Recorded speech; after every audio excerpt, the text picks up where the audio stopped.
there's just so much out there, and technology's getting better. Blurmania with the news. Jeez, I got really loud there. Yeah. I got Aaron here. Half a KUI's here. That is half. Yeah, you're right. Mm-hmm. Look at that. Exactly 50%. So did you buy anything for, Black Friday deals or anything like that? I have been trying to spend as little money as possible. And so, no, didn't buy anything for Black Friday, Cyber Monday. Didn't even buy Thanksgiving dinner. I just went to Mike's. Yeah. They had a lot of food, yeah. I didn't, there was stuff that I was waiting for Black Friday to buy, but it's just like mundane, normal stuff, like the water filters. I bought 8 of them for $100, so I was like, yeah, that's a good deal. Right. The liquid IVs, I don't know how many packets I bought, but it was $100 worth on their sale. So that's what Denise did. She got a bunch of liquid IV, and there's this new competitor out called Waterboy. Oh, really? And so she's like, I don't know about these, so I'm gonna try them while they're discounted. Oh, hell yeah, for on sale again. She is subscribed to a Sam's Club membership type thing, and where we are on the Keys, there's nothing around, so it has to be shipped to you. So she has Sam's Club shipping, and so their Black Friday deals, you'd have to drive 45 minutes if you want to find a Walmart or anything, and that's on Key West. Yeah. And it's 2 hours north to get to the mainland, and so it's just easier to just order. So she has a regular shipments coming to her house all the time, where it's just auto ship. I know I'm gonna need X, Y, and Z. Right. 2023. That's crazy. Yeah. I mean, it's not like it's flying in with drones or anything. Right. Not yet. Not yet. But yeah, she said she found a ton of Black Fridays and Cyber Monday deals that she went nuts on Sam's Club. Yeah, I got that. I'm gonna try out mushroom coffee. Oh, I didn't like that. What do you mean you didn't? Which one did you try? I don't know which one I tried, but So she had while I was down there, she had mushroom coffee in a tin or a plastic container, basically. Right. And I smelled it, and it was. You didn't even try it? Awful. I couldn't get past that smell. Why? I was talking to somebody about don't smell it, just drink it. Well, no. Normally, if you open up Folgers, you're like, that's. That's because you're addicted to coffee. I'm not addicted to mushrooms. Not yet. No problem. Not yet. I'm hoping I get addicted. I was trying to tell my dad about this. He was just like, yeah, because I'm just trying to get ready from that addiction. He's like, but you're just starting another addiction. I'm like, but if it's a healthy addiction, that's what you want to do. We're all addictive humans. Yeah. We got to get addicted to something. Why not get it like the green juice? My dad was like, well, now you're just dependent on the green juice. I'm like, okay, I'm dependent on vegetables. Yeah. All of a sudden, I know, right? Too much. So I'm okay, and it was on sale, so I got a bunch. So I'll see how it goes. And if I don't I'm pretty sure I'll like it. I like weird stuff. So yeah, maybe I just remember having a bad taste in my nose. The only other thing that got me, I feel really bad about this, guys. I know you're gonna hate me, but I subscribed to Disney. I did it. Disney Plus? No, fuck Disney Plus. Okay. Hulu, though, they had a Black Friday deal. Mm-hmm. Yeah, because you got Hulu. 99 cents or something. Yeah. When you read that, were you pissed like, son of a... Right, yeah. Because what do you pay them? Denise texted me about that, yeah. And I didn't pay 99 cents. I think the basic premium... It's like $7.99. It's like $7, but you get commercials every 2 minutes or something. Well, it depends on so we actually pay extra for the no commercials. Oh, okay. So they really have our money. The commercials aren't that. If you're watching an obscure thing that's been out for a decade, you're gonna see commercials, just not as much. But I just watched the newest episode of Family Guy, and there was probably about 7 or 8 commercials. Yeah, because it's whatever's trending, whatever people are watching the most, they're gonna throw their commercials up on it. But I tried it once with the commercials when I was trying to watch. There was this show years ago about people living in the West Virginia mountains, kind of outside the law sort of a thing. Might even been called Outlaws, but it was really good and I liked it, but there's so many commercials through it, and it's if it's only a 30-minute episode and you're putting that many commercial breaks in between, it just doesn't feel worth it. When you watch it on television, it's maybe 3 commercial breaks, but it's 5 minutes of commercials. So that makes sense to me in those chunks. But to have one or two, and then the fact that they repeat so much. Because when I did have Hulu like years ago, that would be the word, because they would go through like cycles where it's only 3 for like a week, and then the next week there's another 3 for the same. So it was like psychological warfare. Yeah. Right. Well, what I do is when a commercial comes up, I just mute it. They're way more easy to tolerate if you can't hear it, because it's the sound. Like I said, that's what's really f***ed with your head, is when you hear the same thing over and over and over again. Well, it's not just... So mute it. That's the best thing I found for it. If you have commercials during your Hulu, which it's not that bad. I really don't mind it. It's the opposite of what they want you to do, honestly, because they make, I don't know if you noticed, but commercials are way louder than the actual show you're watching, because they know people are going to go to the kitchen, get some refills on their water or whatever they're drinking, grab some snacks. So they make the commercials so loud that you can still hear it from the other room, and when you come back on, you're still watching your quiet movie. Well, Hulu, they got that crazy function too. Like, say you're watching an episode and you just pause. It'll throw a commercial up on the pause screen. Oh, man. Where it doesn't say anything or whatever, but it's an advertisement, like you're scrolling through the internet or something like that. And I'm like, damn, these guys are good. Amazon Prime has that going on now, too, where I don't know what company Freevee is, but they are... Yeah, I see commercials from all the time. It's like a Tubi or one of those... They're all over Amazon Prime, and I don't know how much they're paying for it, but, it's free with ads if you want to watch certain shows, and it's ads from Freevee for different... So they have, an exclusive deal going on where it's not just Amazon advertising more Amazon products. I think Freevee might be a subsidiary of Amazon. They probably do own it in some way or fashion or something. But yeah, that gets annoying too when you're trying to watch something and I'm paying for Prime, and there isn't a higher tier Prime to get rid of that stuff. So it's you really do just have to then sit with it. Yep. That's how they get paid, bro. I mean, for the longest time. How they get paid? I'm paying them. That's how they get paid. Well, what do you pay for Prime? Oh, I set it up forever ago on auto pay, and I just forget it. But it's probably $7 or $8. See, that's not bad, especially when you get the shopping and Prime. Yeah, exactly. And now with I'm pretty sure you get free music with it too now. Yeah, Amazon Music does. Yeah. But yeah, because what was I gonna say? Because Disney was in trouble because their apps, like Hulu and the other one, I bought it because first of all it was 99 cents a month. That's probably the best deal you're going to get on any streaming ever. That's actually good quality content. But obviously it's only for a year, which is okay. $12 for a year. Yeah. Okay. Yeah. Let's go. And it had some of my anime on there, so I'm like, all right, not bad. But One Piece is on there. They do. I think they're the same as Netflix does. They don't have all the newest stuff because they're. Anime is exclusively to Crunchyroll and Funimation. Those are streaming apps too. Funimation I'm aware of because I've been trying to watch DBZ for a while. Yeah. Well, they used to be separate apps. Now Funimation is just owned by Crunchyroll, but they kept both apps, so you can still subscribe to both. But it's the same amount of money for both, and it's the same content on both. It's just like, well, why would you even have two apps then? It doesn't make any sense. But do you think it's maybe a regional thing?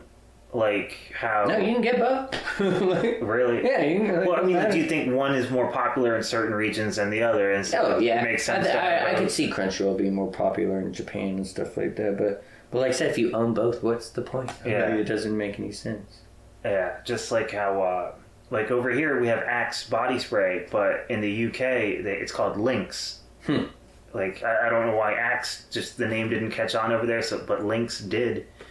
And so it's weird when I'm watching Ted Lasso takes place over there, which was a really good show. Very popular. Didn't they even came to a press conference that casted Ted Lasso? Oh, really? I forget what the Biden administration was plugging at that point, but they had him come on just to be like, look, guys, we care about you youth and whatnot. Oh, God. I forget they got laughed at. I'm going to look it up. But yeah, during that show, it's one of the sports players puts on Lynx body spray, and it just caught the ear wrong because I'm so used to hearing Axe body spray. Axe body spray. So you have Hulu now. Have you watched anything on it yet? Yeah, I've been watching. They went by to talk about mental health. I think it was after A tragedy? Yeah, tragedy or whatever you want to call it. Yeah. I mean, yeah, because like they're asking Kareem all these questions. And it's like, I don't have answers, but you know what I do have? I got the cast of Ted Lasso here, and they're going to tell you all about it. It's just like, what the fuck is going on? Yeah, that's what we need is Hollywood actors telling us what to think. Yeah, I watched so far just Family Guy. I finished season, what was that, 6 of Rick and Morty? Or is it season 5? It's not the new one, though. Season 6, I think, was the latest one. The newest one is on HBO, 7. right? Because it's not on Hulu, the newest one. I finished the finale of Rick and Morty season 6. I had watched most of the season, but I finally found that it felt really longer than, I don't know how long the episode was, but it did feel like a long episode, so that was good. What was that one about? It was about nothing. Okay. That was my biggest problem with it. I was like, nothing really got resolved. It was about, so that alternate Rick that, you know, he has is Morty. It was about finding him. And at the end of the episode, he was just like, this is the closest I've ever been. It's like, so nothing really happened, though. Oh, yeah. Because they found out it was a robot Rick the whole time. Right. Like, for the last couple episodes, I guess. Yeah. And, yeah, it was... it was entertaining. It plays a big role in season 7. Oh, okay. What they're doing is they're having their individual stories. But that's not how you do it. And then they're doing long-term, like, story arcs that last seasons. I get that, but that's not how you do a finale, though. Like, all the other finales, I didn't have a problem with them. They were very entertaining. They were great. They were heart-wrenching. They ended up a season well. Right. They wrapped but, like, through that last season, remember, they had that rift in there, and the dinosaur's like, and we just fixed your rift. And it's like, we could have done 2 episodes. And it was like, it was funny, but it's like, no, you could have really done episodes on that. Well, it's gone, you know. I have watched where we're caught up to, I think it's like season 7, episode 6, I think was the recent one that came out. And I gotta say, like I said, the voice work is different enough that you can notice it for the first, until the opening credits come. And then after that, I mean, the storylines really suck me in so much that I'm right, because the writing's the same. You still have to get I think it's elevated this season. Well, even watching that last, like, going through the episodes, I was like, these writers are very talented. Like it's not just like some bullshit cartoon stories. Like, they get deep and they can throw stuff, cultural stuff in there and whatnot, and twist it around. Oh yeah, it's well, very also crazy how the way that they homage different movies and stuff like that as well, to bring back, you know, familiar tropes. Like they did a Die Hard episode. Yeah, exactly. Die Hard. That was funny. Yeah, they had that was that Dinklage guy, right? He was the bad guy in that one. Peter Dinklage? Yeah, I'm pretty sure he was the villain. You know? Oh, I didn't. It sounded just like him. Oh, okay. Yeah. I mean, I've never looked that up, but I'm pretty good with voices and actors and linking them up. But I like the new season, the writing. One of them was pretty dark. It had to come with a warning at the beginning. Really? Like, this one contains themes of self-harm. And therefore, you know, viewer discretion is advised. And then, I mean, it kicks on, and I really enjoyed it in season 7. I think it was episode 4, maybe. But it's him and it's a Rick and Jerry episode that actually really, again, the writing was just solid on that. Rick and Jerry, yeah, I like their episodes when they have episodes together. Yeah, like on the last season I watched, it was Rick and Jerry. It was the one about the fortune cookies. Yeah. Yeah, that was a good one. Yeah. Very. Speaking of Peter Dinklage, he showed up in a movie that I'm embarrassed to tell you I saw. Why are you embarrassed, Aaron? You told me you watched Ghostbusters 2016. Like, you don't get more embarrassing than that. I watched the newest Hunger Games. Oh, okay. Oh, yeah. He's in the. Yeah, I know he's in the Hunger Games. You know. Why would I make fun of you for that? Well, let's see what the Hunger Games is doing actually, because the budget was respectable. It wasn't that crazy of a budget. Well, the thing that got me to want to watch it was I was watching like one of those Watch Mojo like top 20 countdowns or whatever, and it was like, these are films directors regretted making, and so like the director of 50 Shades of Grey regretted that. Martin Scorsese said he regretted Shutter Island because he had, you know, more favorite projects he could have been working on at the time instead of that one. And then the director of The Hunger Games was like, well, I regretted making the last two. Like, one of the biggest criticisms I got was like, the last two films could have been one movie, and you just, try to do the cash grab of splitting it into two movies, even though the books are exactly the same size as all the other ones. So now it's the same director now doing this one, and ironically, the criticism is the ending felt rushed. This should have been two movies, and so I was intrigued by that, and then I wanted to check it out just while I was editing or something, just kind of glance over at it, have it on in the background. But I ended up there's certain storylines that I kind of like. There's other stuff I really just didn't care for. It didn't seem as well done. And then they start doing these tie-ins to the original. But this is like 65 years prior to it. So there's no need to why are they doing that? So there's one part where... Well, and also, I didn't like that the female empowerment went a little too far. No way. Where, the girl gets selected to go into the Hunger Games against her will. And, a guard punches her in the face. And so she's on the ground, and then the guards are going to, like, lift her up like she's a prisoner. And she goes, "Give me a minute, boys." And then the guards back off. And then you think you would like that? And then she gets up, and she sings a song.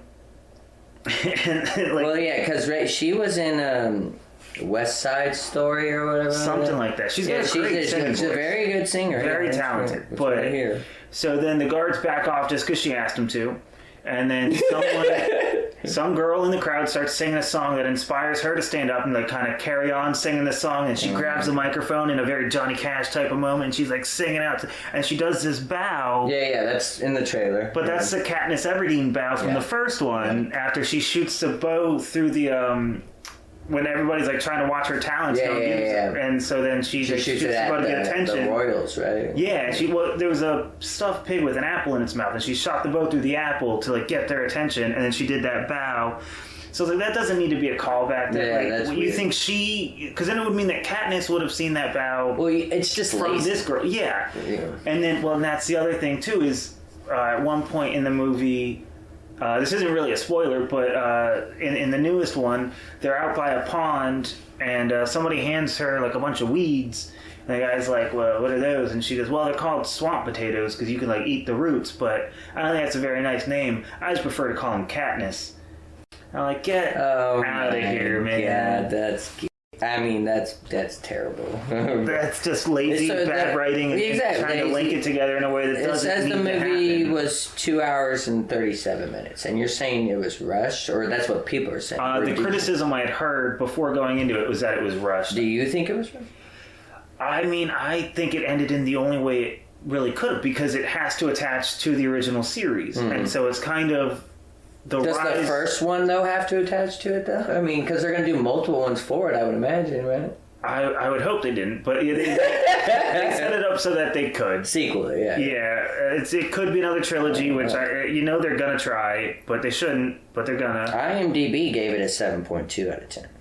It wasn't, like I said, it wasn't terrible, but some of it just felt forced, like I said, where you don't need to bring up Katniss's name and, like, dumb. The bow and everything to like link it to because it's 60 years in the past, 65 or so, because this is the 10th annual Hunger Games, and it's about how they got popular, because at first nobody liked them, and then they're like, well, we're trying to make this into a big televised event, how do we make this go? And then it's also about the rise of the president that's the bad guy in the original, so you need to connect those dots. Right, but you don't need to connect them so specifically down to certain mannerisms and names and such. I think that was just... They're trying to wink too much at the camera. Yeah. But the acting was solid. I don't like Ziegler, but... I'm not really a fan of her. I mean, her acting was all right, like I said, but it just, when you see her off camera, it just makes you not like her when you see her face. Yeah. So with a budget of $100 million... It is worldwide made. Was that right? Yeah. Worldwide, it's made $169 million. So it's probably even at this point when you factor in marketing and whatnot. But no, I actually know with international, because international they only see not even half those profits because they have to pay like other countries for their stuff like that and whatnot. Like, well, you also have to rent the theaters to screen it in as well. So so they're probably still haven't made their money back. That's what's crazy. It's probably doing better than the Marvels, though, right? I'd imagine so, because you're not hearing the backlash about it as much, about like, well, Dude, the Marvels nobody's gonna do it because the Marvels just that budget was just too high. Like, right? That's insane. You want $300 million for a movie with no guys in it? What are you doing? This is the first year I was reading. The first year in like a decade where they haven't had $1 billion movie. Like I went over those numbers. Yeah, it's pretty crazy. I think like obviously the top ones are going to be like Endgame, the Avengers, all that things that break $1 billion. But even the first Marvels, that was like top 15. Yeah. But then you go to 30 or whatever, and that's where the new. Well, that's what they're saying. People that are bigoted or anti-feminists, didn't want to come out and see it. But then you see this new Hunger Games come out, and if it's outperforming it, then you can't really blame. It's the same metric. It's barely making more money. Yeah. But with a budget of 3 times as much, they're losing a lot of money on this movie. Dude, the other thing I heard that shocked me was Sound of Freedom, a movie that nobody's talking about anymore, is actually outpacing the Marvels as well as far as like if you compare them date to date or whatever. Yeah, well, the problem with Sound of Freedom is no app will play them. Like, they try to go to Netflix, like, no. Which is weird, because they play cuties, and they're not like, whoa, it's talking about trafficking. No, we don't want it. Well, I've heard... You can rent it on Amazon, you can rent it on Apple, but there's not, like, a streaming platform that just has it, It's not, like, on Rumble? Because I heard it was a Rumble production. Yeah, they tried it. No, was it a Rumble production? It's being linked heavily to QAnon and the far right. And, of course. And therefore... Well, therefore, everything is Rumble and bad. Yeah.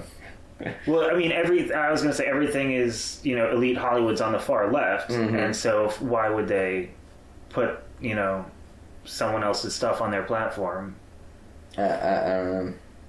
Yeah, it says, you can only rent it and obviously buy it. Yeah. There's not like a streaming platform that was... Oh, yeah, because it was Angel. On a lighter note, speaking of children... Yeah, we shouldn't even gotten into that. I'll cut it out and I'll add it to our news one. I saw the newest Adam Sandler animated film, Leo. Is it on Netflix? It is. Yeah, because he had that big contract with Netflix where he had to put out a bunch of movies for him. Right. Leo? Yeah. I didn't... I saw it. Bill Burr's in it. That's the only reason I wanted to watch it. Rob Schneider? Yeah. Okay. It's all the Happy Madison people that you would expect doing voices and stuff. It's I've seen the trailer. Slightly a musical as well. Yeah, Sandler loves to sing. But... It's a family-friendly movie, though? Very family-friendly. Mm-hmm. There's stuff for the adults, too, though, that was... Bill Burr, in particular, is he's still himself. Nice. I love it. Even when he's watered down. Because, on Netflix, you can still get away with a lot of stuff that you can't really do in the theater or whatever. Yeah, he's still pretty edgy. Like, there's one joke... Oh, Cecily's in it. Oh, yeah, I'm a fan of hers. Yeah, she's very pretty lady. Cecily Strong. She doesn't do SNL anymore, does she? No, I think she left. With Kate McKinnon. Kate McKinnon left. What's his face? She does a lot of commercials now. The guy that was dating Ariana Grande left. Pete Davidson. Oh, yeah, he left a while ago. A.D. Bryan. There was like 5 of them that all left at once. Kenan Thompson's still there, though. Yeah, I know, right? I was watching that Rick and Morty and returning for the 50th season, Bobby Moynihan. Little known fact, Bobby Moynihan and Ham Sandwich have a... piece of toast. A piece of toast. They don't get along now. That's funny. But it was like I said, it was really good. Bill Burr was still hitting on all cylinders. There was one part... Because it's basically... Adam Sandler plays a lizard that's going through midlife crisis type of a thing. Like, he thinks he's going to die soon. And there's one part where he's counting on all of his fingers and toes to get to how old he is, because he finds out, the average lifespan of a lizard is like 75.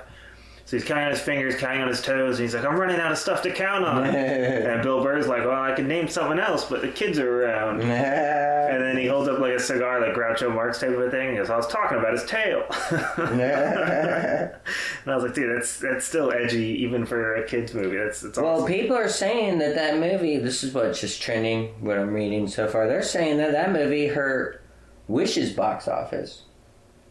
I heard that somewhere too. Yeah. Remember, Wish came out on Thanksgiving. Yeah, and their budget was $200 million, which is insane. And then they were already getting a lot of backlash. And on top of that, they put it out the same time you had the Marvels and the Hunger Games going on. And Disney loves to do that. They like themselves for some reason. Is the Hunger Games Disney as well? No, that one is not Disney. I'm just saying, like, but yeah, you already have your big hitter out there that's only been out there for a week, maybe two. Mm-hmm. And then you already know there's another big hitter out there. And on top of that, you had the kids' movies like Trolls and stuff like that, too. I did see that one as well. To be honest, I just don't think people are going into the movies on Thanksgiving as much as they used to, like pre-COVID and stuff like that. Well, yeah, in general, not just Thanksgiving, I feel like people liked, you build a home theater system. You want to use your house as a movie theater. Especially with the Black Friday deals on TVs for the past 5-10 years. Yeah, and also when you see oh my God, day and date release from HBO Max, the movies will get released, Wonder Woman 1984 in theaters at the same time as it's getting dropped straight to video. Yeah, why would I go out? And I would love to, just stay home and watch stuff, which is what I mostly do. Exactly. Especially for people the housing market's insane. How much do you think people pay in mortgages? Right. It's like, people want to be in their house because that's what they pay the most money, most of their life for. Instead of, for people in their 20s or 30s, it's like, especially, that's why renting is the best way, because you go there to eat, sleep, and shit, and that's pretty much it. Well, yeah, and you're out working 12 hours a day. The prices, they ravage you at the theaters when you go and you want popcorn, and the ticket alone is going to be X amount, at least popcorn and a drink, and then it's.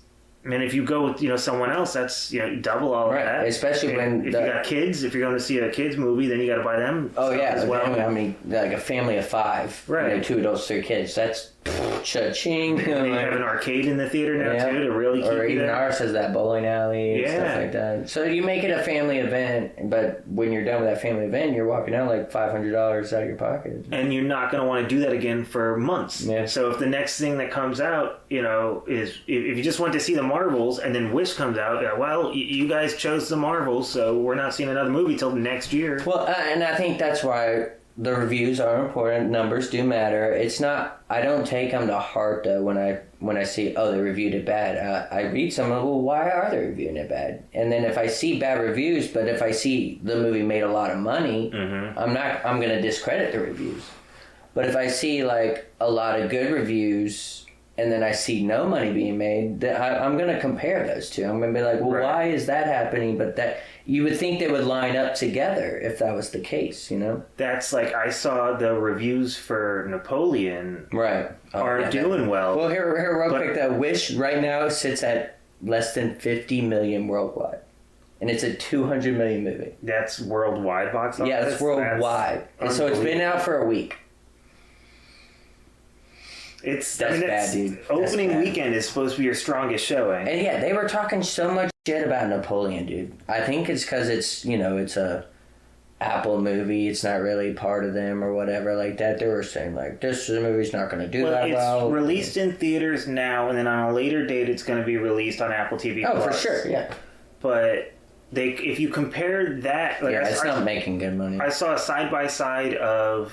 Well, it's almost like 3 hours long, but it's like the Marvels... 2 hours 40, same as Hunger Games. Where it's like 86% audience score for the Marvels, and then Napoleon's down to like 60% audience score. Yeah. Oh, you're talking about the tomato meter? Yeah, because I looked that up too when it first came out. I don't like to look at what the critics say, but I do like to look at what the general. Well, I like comparing them. I won't read what the critics say, but I like comparing the numbers. Why did that do so? The audience score and the critic score always tends to be very lopsided. But I saw it. I thought it was a pretty good movie. I mean, like I said, it was long. I said it looked the most entertaining, but I like history. Right. And obviously. I like it. Yeah, and biopics and Joaquin, stuff like he's that. a great. Ooh, yeah, the audience is not treating it very well at all. Oof. 59? 59 verified. All audience gave it a 54. But so with 1,000 people reviewing it, that's a 59, and it's barely a certified. It's at 60%. Wow, that's the bare minimum it needs to be certified. Yeah, and then if you look at, did I have that? Yeah, right here's the numbers for. Yeah, worldwide 80 million. How much it cost to make? I think it was a 300 million budget. That was one that deserves a big budget. It was so good. As far as production value, as far as well done, I like the script, the storyline was. I mean, how do you condense, the entire life of an emperor exactly down to just less than 3 hours? So yeah, it doesn't look like it's gonna make money. It's Columbia Pictures. What is that? Sony? Yeah. But yeah, it used to be a Viacom. Domestic only 34 million. Yeah. Or that's Paramount. International 46, so they're gonna see half that. So they're looking at a profit of 50 million right now, which won't even cover advertising. And that's global as well. Worldwide is 80 million. Yeah, that's not good for them. Yeah, for Joaquin. I mean, it's a Ridley Scott. It looked good. Have you seen it? I did. It's good. I liked it. He claps cheeks in that a lot more than I expected. All right. You heard it here first, folks. He's gonna clap cheeks. There's 5 scenes of him doing that, and I was like, I don't know how this fits into. You could have cut it down to make it just a regular 2-hour movie. All right. But money, reviews, times, all that aside, we had Wish, The Marvels, Hunger Games, Napoleon, and Adam Sandler's movie. Leo. Which one would you recommend seeing right now? For you, or no, for any audiences? General audience. You can do I could see you doing a family one, but obviously you didn't even see Wish, but... I didn't see... I haven't even seen a trailer for Wish, so I don't know what it's about. Yeah, they did not... That was part of their problem, too. They didn't budget a lot for the... I think that's the smartest thing. I think I saw some on a football night commercial, but... I think, just save your money. If no one's going to see it anyway. Leo, I liked... what you picking? Out of... The way I would review it is, which one would I want to watch again? Yeah. And I feel like Napoleon probably has the edge. All right. I want to see Napoleon, so hopefully we can see that. All right, well, that's news for this week. It was 11/29. Oh, yeah, almost done with November. And then, we're going to get to some news. Unless you had something else sad entertainment-wise. We talked about Rick and Morty Season 7. We talked about... Yeah, I think we hit most of the bullet points I had for that. This was, I guess, more of... what I wanted, I guess, would talk with Brent about more is Taika Waititi has been... He was talking shit. He was saying that he doesn't give a fuck about Star Wars or Marvel. And he said he did it for the money. And he's been tapped to direct a new Star Wars film. Yeah, and he openly admitted he doesn't care. He was like, I don't care. I'm going to make a lot of money. Yeah. Do you want somebody in charge of that shit? Do you think he was joking, though? No. That guy's an asshole. What are you talking about? If you put yourself in your own movies and then try to make yourself look like an awesome badass, you're an asshole. Well, how do you even spell his name? Taika. Taika. Yeah, there's only one Taika. He's in a show that I like a lot. I'm on season 2 of called Our Flag Means Death, which is kind of a pirate comedy type of thing, and he plays Blackbeard in it. Oh, okay. And that one's pretty funny. I think that one's on HBO. Yeah, his number one training line is that he directed Thor Ragnarok because he was poor, and he said he openly admits he just didn't care about the story. Ragnarok or Love and Ragnarok. Thunder? Oh, was it right? Yeah, it says Ragnarok. Okay. Right, I think it was Love and Thunder. I think he said he didn't give a shit about it. Right, because that one was the one that flopped the most. Ragnarok, saved the Thor franchise. Right, that was 2 or whatever. 3. There's Thor the Dark World, and that's right. I forgot about Dark World. Yeah, everyone does. That was a good one, though. I like that. Terrible. It was one of the worst ones. No, it was better than Ragnarok. The Dark World? Yeah, Ragnarok, dude. That movie could have been so much better. It could have been, but he made it too comedy because it's Taika Waititi. Right, but the Dark World was too serious. So yeah, they overcorrected. They definitely overcorrected. And then in Love and Thunder, I was watching a guy do a review, and I thought he brought up a good point of, like, it could have done a nice hybrid. Like, there was a moment there, I don't know if you've seen it or not, but there's a moment where somebody seemingly gets killed. And that was the moment where it could have transitioned from being this kind of schlocky comedy to, like, all of a sudden it's serious now because, like, you killed my friend. And the rest of the movie could have been this dark, gloomy type of thing. I mean, they had a villain named Gore the God Butcher. Right. So, like, they really could have been like, Thor's having fun, everything is awesome, and then all of a sudden his friend died, and now it's like, oh, okay, let's change tones and make it into a more serious, like, focus up type of movie. But they just kept the comedy at the same level, and hey, here he goes. I feel like they missed the mark with that. Yeah, here goes. Screen Rant. Yeah, it says, this is a quote by Taika Waititi. It's going to piss people off. Taika Waititi jokes his Star Wars movie will divide the fandom. In like parentheses, he's probably right. Of course, we all knew that. He's been dividing. Well, the word I see one. there that stands out to me is he joked that it's going to divide the fandom. I mean, well, I would actually have, is it a video quote? Is it just him, like, talking? Is he like, being smarmy? Is he saying it through a smirk? Or is he, dead serious? But if he's just kidding around, then... It says he stated the upcoming Star Wars will divide the fan base of the franchise, something he is likely correct to assume. Waititi was confirmed to helm Star Wars movie 2020 shortly after directing Mandalorian Season 1. However, the 3 upcoming Star Wars movie being announced at Star Wars, many wondered whether Waititi project would still happen. Yeah, because he's a busy guy. He directed Mandalorian Season 1? I think so, yeah. No, finale. Okay. So he just did the finale. Okay, just one episode. I was going to say, I thought Dave Filoni... Yeah, because you would think, there's just multiple directors for that show. That's true. So it says, when asked whether his project would present the version of Star Wars synonymous with the franchise, whatever that means, the filmmaker replied, it will... A Taika Waititi film, it's gonna piss people off. So he's gonna put his own flair to it, basically, and people are gonna say... Yeah, he's gonna ruin it. Don't joke around with Star Wars, man. He's gonna. Oh, so we'll end on that comment for him, I guess. Yeah. Because, that dude's a busy guy. Like I said, he's got his own shows. I'm sure he's got a bunch of projects he's working on. That's what people are pissed about, too, because they think the times are going to get pushed back just because he doesn't have time to get to them. Right. He's busy doing other stuff. Well, that's what Marvel's fallen into, is pushing everything. But Deadpool 3 is going to be the only thing released next year, and after that, they're pushing everything back to, like, rewrite stuff, restructure everything. They're very much... I mean, they've seen the South Park episode. Yeah. They're very much aware of what they're doing wrong. People believe that that's what they're doing a lot with Kathleen Kennedy, putting that other guy in charge. Right. Saying, like, it was based off what South Park was putting out there. Like, people hate us. It's like, well, you just now figuring this out. Well, they're seeing the numbers as well, and they don't know what they're doing wrong, so they're putting more chicks in it, making it more gay. Well, they had an article about that, too, and they were saying that... we take up a lot of stances and social issues that go against what a lot of Americans want. It's like, so why are you doing it? Like, it doesn't make any sense. Because they're trying to... You're pissing off the majority to appease the minority. Right, and they're coming up with reasons to tell their people, their sponsors, on why their numbers are down. It's like... Well, then that's an easy fix if you think that's your problem. Your main goal shouldn't be to be woke or to be current or, to push the message. Right. Your main goal should be to entertain.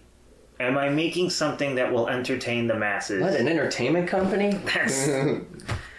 yeah. Well, it's going to be interesting. We're probably going to talk a lot more about Disney, but... So we ended there on a strong note. That was good. That was Blur Man, Gus, and Aaron Entertainment. We'll be back with more because that was fun. I like that. That was good. Yeah. It was a good one. All right.